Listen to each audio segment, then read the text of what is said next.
Finally, the wait is over, and I can't wait to show you guys. It's Drewski McGillicuddy's Found in the Wild Special Delivery.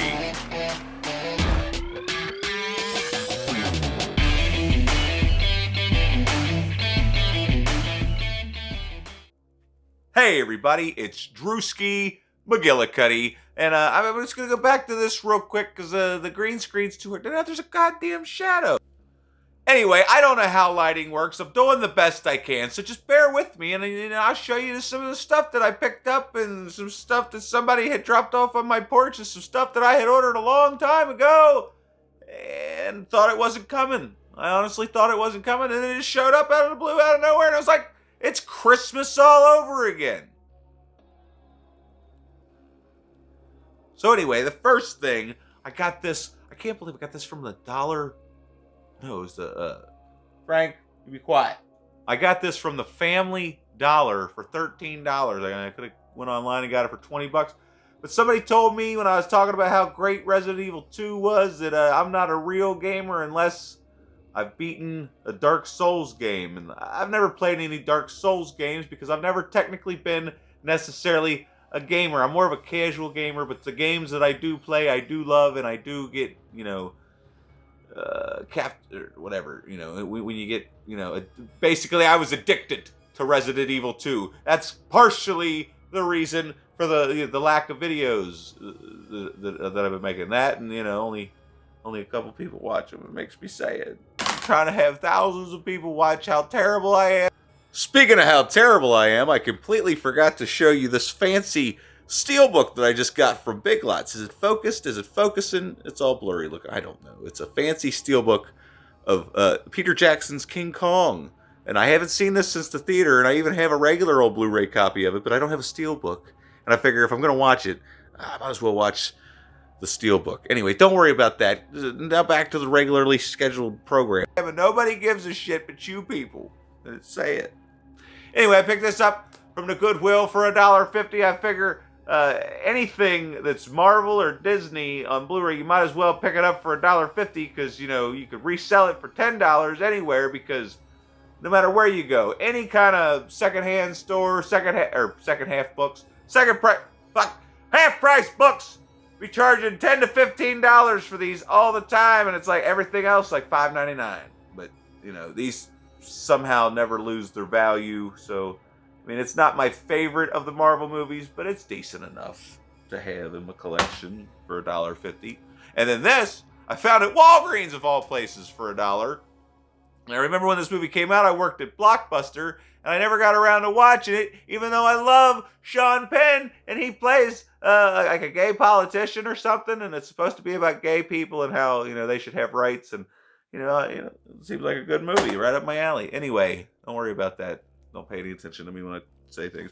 Anyway, somebody had dropped this off on my porch.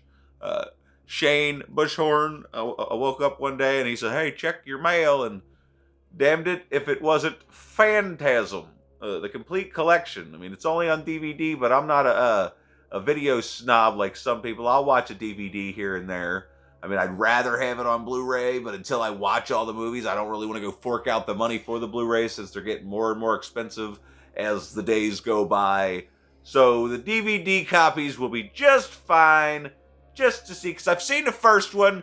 I was lukewarm on it, and then I watched the second time just to make sure, and then I was still like, I don't know. And then I watched Cody Leach's reviews for him, and I'm like, maybe I should give it one more chance and then check out the sequels, see if they fare better than the first one. So that's what we're gonna do. And then he also sent me this. I don't know if he actually watched it. Apparently he watched it, but he sent me this, and I was like, oh boy, that looks like the type of thing that you would rent from Blockbuster and then not watch because you were like, it's probably not gonna be good. I don't know. I appreciate the thought, Shane, but this movie has a 2.6, which obviously, I spend too much time watching, movies that I like for this channel, and just watching what I like and talking about what I like. This is what I need to be watching. Stuff like this, and then just probably tearing it apart, because I imagine if it has a 2.6 on IMDb, that it's got to be god-awful terrible. And this is the kind of stuff that I should invite Maggie and me, her, and the secretary, sit there and watch this, and then just roast it. And, like, maybe even do a Mystery Science Theater type thing. I don't know. But I need to start tearing apart some bad movies. But I avoid watching bad movies because, you know, my time is valuable. But I stayed ahead of time to watch this 4-hour-long documentary that I paid $60 for and have been waiting for what seems like ever to show up on my doorstep. And they even sent me a digital copy, and I was watching the digital copy, and it kept being finicky, because you know how those PlayStation 4 controllers are. You sneeze, and all of a sudden it fucking rewound all the way back to the beginning, and then it's impossible to find the fucking spot where you were. So this goes along with Devon Graham's hashtag fuck streaming. You know, because if you had a Blu-ray, it's a lot easier. So, and the Blu-ray for this fancy thing that I got came with this fancy pen. You know what that is? Can you tell what it is from the fancy pen? Because it came with this fancy pen. I didn't take it out of the plastic. I don't want to get dust on it. It came with this fancy little postcard. Look how beautiful. Are you looking at how beautiful? Here, I'll keep it there for a minute so you can all gander at how beautiful. And it came with a poster, which is, I guess, just this cover as a poster. In Search of Darkness. This was talked about by a lot of the YouTubers that I watch that inspired me, like, that are like, I don't know how to explain it, but like Brandon Tenold and Good Bad Flicks and channels like that. People that specifically talk about like 80s or cult or vintage horror films or films in general were all promoting this, and this was one of my, I guess, Christmas presents, birthday presents, I don't know. It was a present for both of us, because we both love 80s horror movies, and this was basically made for the fans, by the fans, and we did watch a good chunk of it, and I was going to review it, but I was like, no, I'm going to wait till I get the physical copy. We're going to show everybody the fancy physical copy, and then we'll rewatch it, and then we'll talk about it and tell everybody how amazing it is, because, I mean, it's obviously amazing. It's about 80s horror movies. Like, how's it not going to be good? That was our whole logic behind spending $60 and getting my name in the credits, because it's made by the fans for the fans. So why wouldn't it be good? Why wouldn't it be worth your $60? Somebody says, "Oh, I'll watch it once and then it'll just sit on my shelf." It's like, so fucking what? Then one day, 10 years down the line, when you're on your deathbed, you'll be like, before I die, I really wish I could watch that documentary about the 80s horror movies one last time. And then I'll be like, I still got my copy. And the funny thing is, there's a bunch of assholes out there that have the nerve that they bought them all up just so that they could charge $125 for them. And for, you know, as for you people, fuck you, dickhead.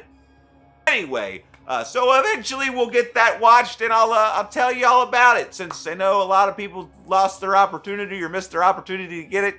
But hopefully, with as well as it probably did, they will do like a second release to the general public, and it'll be available in stores or online for you to purchase. Because from what I've seen, it's definitely, it was worth the $60 to me, myself, personally. So, anyway, that's all I've got to show you. Hopefully, I'll get back into the swing of things, and I will up the production value. I mean, I got the fancy new microphone. I feel like my picture still looks like shit, though. It's these goddamn lights. Look at them. They're fucking stupid. I don't understand how they work or what I'm doing. The umbrella lights are a pain in my ass because they take up too much fucking space. They take up like this much fucking space. These are smaller, but I can't get the color balance or the whatever correct because I'm stupid. Don't worry about it. I'll have to fucking deal with that on my own. Anyway, if you've liked this video, please do me a favor. Click these buttons. And then if, you know, you want to follow me and see what I post on Instagram, and or, you know, if I ever post anything on Patreon to make people laugh, because I'm terrible with my Patreon, but if you want to donate money to me anyway to inspire me to get better at this stuff, I greatly appreciate appreciate it. But until then, get the hell out of here.